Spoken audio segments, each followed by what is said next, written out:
یہ عید الاضحیٰ، ہاں کہ جی 10 لاکھ کا ہم نے بیل لیا ہے کہ 5 لاکھ کا بکرا لیا ہے، مبارک۔ اصل چھری نفس پر ہے۔ دو بھائی جانے والے بھائیو، او بھائی دیکھو یہ بہت سارے اٹھ کے جا رہے ہیں، دیکھو ہم ایک مقصد کے لیے جمع ہوئے ہیں، ایک مقصد کے لیے۔ اجتماع کون سا کوئی روز روز ہے، ہم ایک مقصد کے لیے جمع ہوئے ہیں، درمیان میں سے اٹھ کے نہیں جانا چاہیے بھائیو۔ بات کو سننا، سمجھنا، ہاں عمل کرنا، آگے پہنچانا، ہاں ہاں یہ جذبہ عید الاضحیٰ کیا ہے؟ جذبہ۔ مجھے کس کو راضی کرنا ہے، مجھے کس کی ماننی ہے، مجھے کس کو ساتھ لینا ہے۔ کھانا کب اچھا لگتا ہے؟ جب بھوک زیادہ ہو یا کھانا عمدہ ہو؟ بولو بھائی، کھانا بہت عمدہ ہے، بھوک نہیں، نخرے۔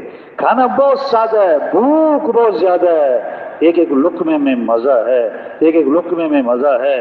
جب ایمان بنے گا، جب دل میں اللہ کی عظمت آئے گی، جب دل میں جنت کا شوق آئے گا، جہنم کا خوف آئے گا، اللہ کی محبت آئے گی، اللہ کا تعارف ہوگا، پھر جذبہ ہوگا مجھے اللہ کو راضی کرنا ہے۔ ابراہیم علیہ السلام کو بیٹا کس نے دیا؟ بولو بھائی، اور محبت کس نے رکھی؟ اور ذبح کرنے کا حکم کس نے دیا؟ اب حکم پورا کریں تو بیٹے کی جان جائے، بیٹے کی جان بچائیں تو اللہ کا حکم جائے۔ تو قیامت تک کے انسانوں کو سبق دیا، ہم بیٹا قربان کر سکتے ہیں، حکم قربان نہیں کر سکتے۔ ہاں بیٹے سے پوچھا، بیٹا یہ حکم ملا ہے کہ تجھے ذبح کروں۔ اب یہ جو بیٹے کا جواب تھا نا، یہ ہے قربانی کی روح، یہ ہے قربانی کی روح۔ ہاں کیا جواب دیا؟ یا ابت افعل ما تؤمر ستجدنی انشاء اللہ من الصابرین۔ اے میرے والد، جو حکم ملا ہے آپ کر گزرے، آپ انشاءاللہ مجھے صبر کرنے والوں میں سے پائیں گے۔ میں تیار ہوں کس لیے؟ ذبح ہونے کے لیے۔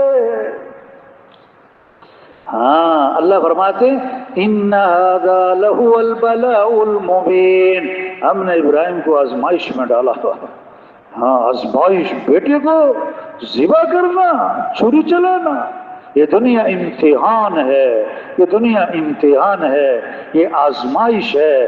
کون من مانی کرتا ہے، کون جی چاہی چلتا ہے، کون خواہش پر چلتا ہے، کون مرضی پر چلتا ہے، کون عقل پر چلتا ہے، کون اپنے تجربے پر چلتا ہے، کون فیشن پر چلتا ہے، کون رواج کو دیکھتا ہے، کون ہے جو